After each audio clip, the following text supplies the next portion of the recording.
When things don't change, don't improve, you continue to put your trust in God and continue to seek Him for guidance of what to do, and don't try and fix it yourself. If you've gone to the courts of heaven and you have a verdict, then applying the verdict is a key, which is living according to the verdict rather than the facts that you're trying to change. Part of a big problem is when we're looking for changing is we focus on changing the situation, therefore focus on the situation.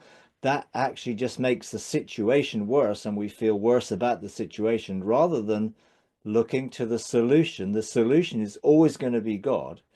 Therefore, look at where the solution's coming from. Keep your eyes fixed on Him.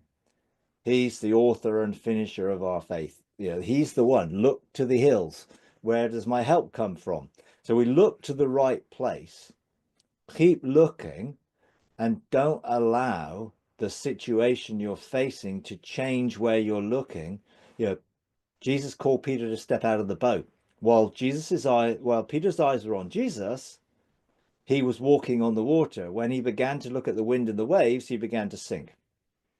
The key is to look for the right position in Him. Keep looking there. And when you have done a court case and got a verdict, live in the good of that verdict. It's like Jesus said in I think it was in Mark 11, pray, believe that you have received and you will receive. So it's living in the state where you've gone to the right place, you have a right verdict. Now live in the good of that verdict, even whilst that verdict is being outworked.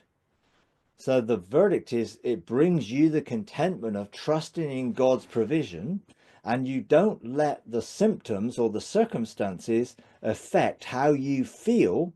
You focus on the verdict and you apply the verdict and you live according to the verdict, even if the situation hasn't changed. That means you can live in joy and peace in the midst of a storm rather than just the storm disappearing. Now, eventually the storm will go if you keep focused on him who calms the storm, which is Jesus. So the key is to keep focused on the verdict and not on the problem. Now, when it comes to healing, obviously healing is a very classic situation where you have a symptom, and if you keep trying to get the symptom fixed, then you keep looking at the symptom and then you keep feeling worse about the situation. It's a very similar dynamic. What we need to do is look to the healer and look to the provision of God that in Jesus for my health and my complete wholeness. And ultimately, we go to the source of healing and healing will come. Now, what did I do? Well, when I was looking at healing, this is a long way back in sort of the 90s. I didn't believe, well, I did believe in healing because I had been healed quite a number of times, but I wasn't healed of this condition. And I had Meniere's disease and I kept getting vertigo attacks and it was quite debilitating. I had to take medication. The medication wasn't pleasant. There were side effects. And ultimately, I tried everything, got people to pray for me, prayed for myself, did everything I knew what to do, and I still wasn't healed. Well, I just hadn't received the removal of the symptoms. And this is where the problem lay. I sort of had a belief that, well, healing is in God's kingdom, and maybe if God wills, his kingdom will be outworked in this situation, rather than, no, healing is my inheritance. So I went back to every Bible verse I could find on healing or wholeness or health, and I came to the conclusion Jesus died not just to remove my lost identity, but to remove the outworking of that lost identity, which would include sickness.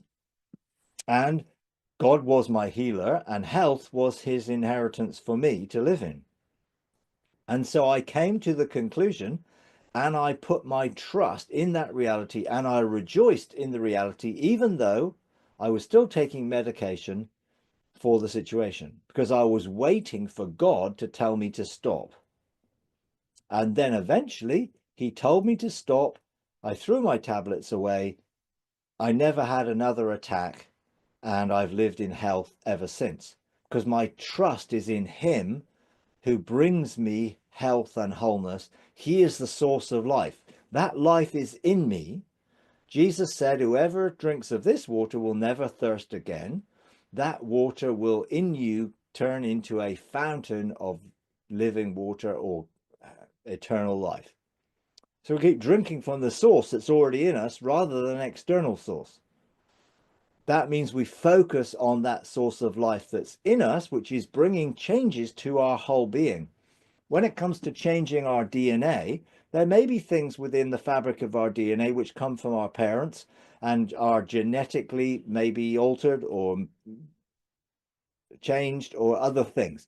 So what do? Well, again, the life is in me, and I symbolically can focus on partaking of that life by taking communion.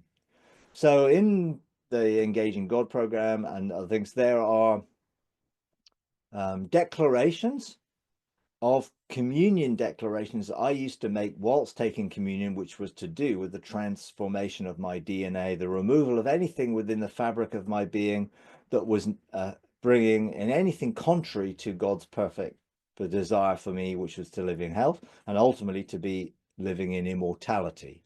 So I focused on every time I took communion, I was receiving life.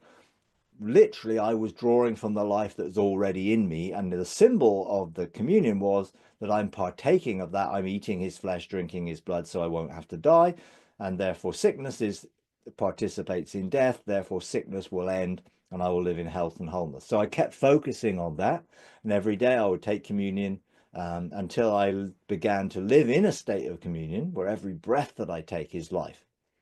And that was a process I've talked about in a number of different places.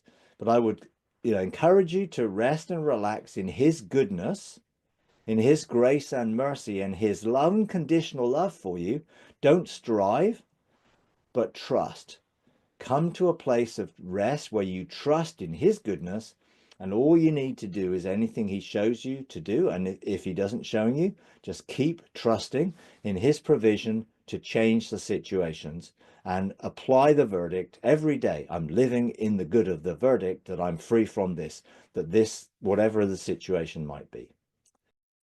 If you enjoy these videos, would you please take a moment to like, comment, and subscribe? It really does help. Thank you very much.